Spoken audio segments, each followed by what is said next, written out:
How's it going today, everybody, and welcome back to Shaner's Mechanic Life. Do you have a floor scrubber, something like this Tennant 5680, or really any floor scrubber for that matter? Well, in this video I'm going to tell you about two of the most common problems or complaints that I get about these things, and some things you check yourself that a lot of times can take care of whatever problem you have. Those problems are not putting down enough water and not sucking enough up. Here we go. Let me show you what I'm talking about. Units like these are actually pretty straightforward to work on when you think about it. 9 times out of 10 you got the top cover, and once you lift it up, it exposes your batteries, your vacuum system, as well as part of your water system. Because most of the times the top portion is the water tank. And you can see right here, that's our vacuum pump. Before you try to diagnose anything electrical, I always make sure my batteries are good and fully charged. According to this gauge, everything's okay. So the first thing you want to do is drain your dirty and your clean tank. That way all the water's out of it and you can get a good visual of the inside and what's going on. So next we'll start with the problem with not putting enough water down. First thing I usually do is open up the cover for the clean tank and take a look inside.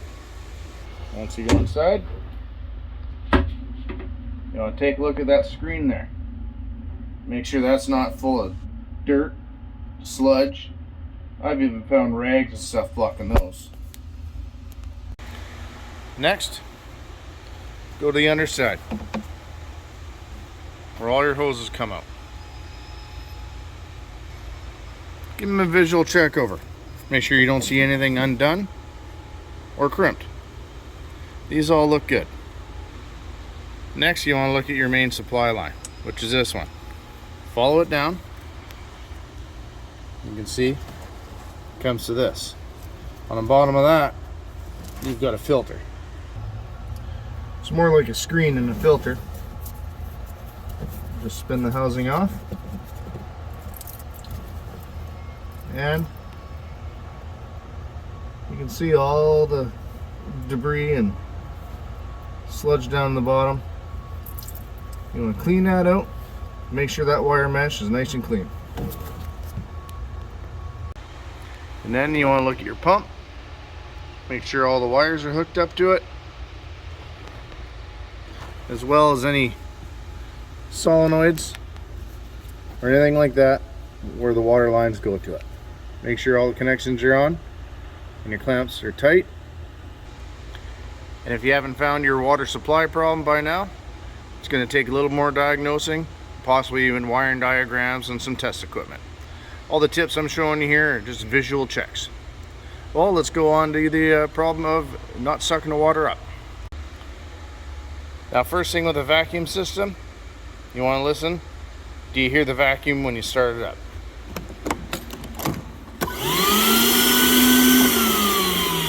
This one we do.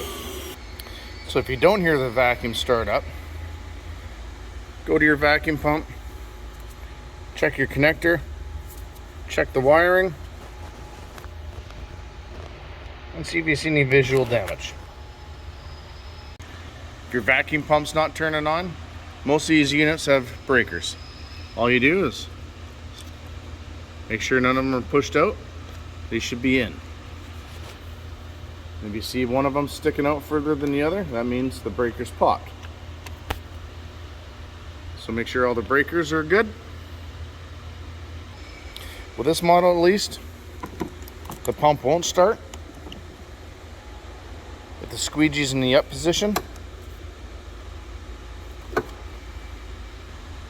And also, the pump won't turn on if your waste tank's full. Now, even if it's empty, there's a lot of dirty water in there, and it's possible that the sensor still thinks it's full of water. So take a look on the inside, and you can see that's your level sensor that tells you when the tank is full. If this is stuck in the up position, even if the tank's empty, that pump won't turn on. take a look at your sensor.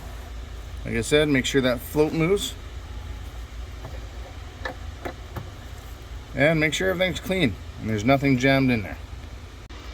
So if you turn it on and your vacuum pump's running, you could have two different problems. Either you have an obstruction or you could have vacuum leakage someplace. Let's start with vacuum leakage.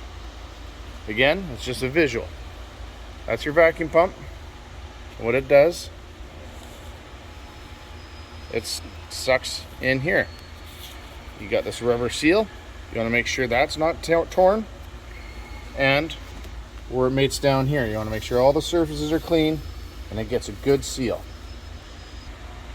Because once this is closed and seals down to here, that vacuum will suck through this filter, which you want to make sure is clean, not all plugged up with junk.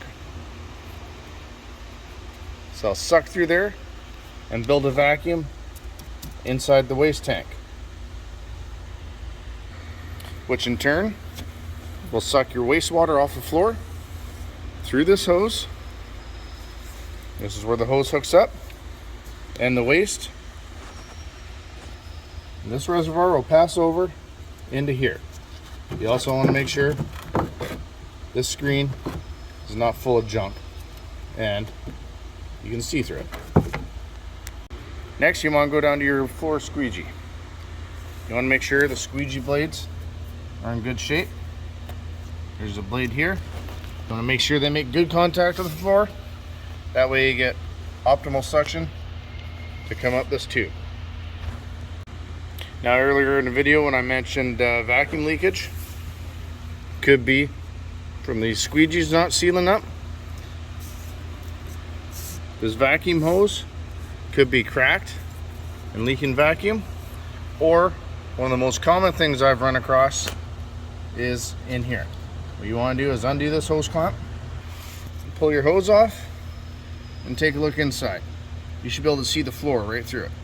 A lot of times you'll get all sorts of debris blocking that, and you want to check inside the hose as well. Make sure that's clear all the way up to your waste tank. And as you can see, we can see daylight. So that hose is clear and not obstructed. Now, more often than not, the problems I just discussed are often found in the things I just showed you how to check visually. You know, you don't need any special test equipment or tools to do it. Basically your own eyes, your hands, a flashlight, and just a little bit of time. A lot of times, if you have to call the dealer out to check these things, you're in for a bit of a wait, because they're usually pretty busy. Well, I hope you found this video helpful, informative, and entertaining.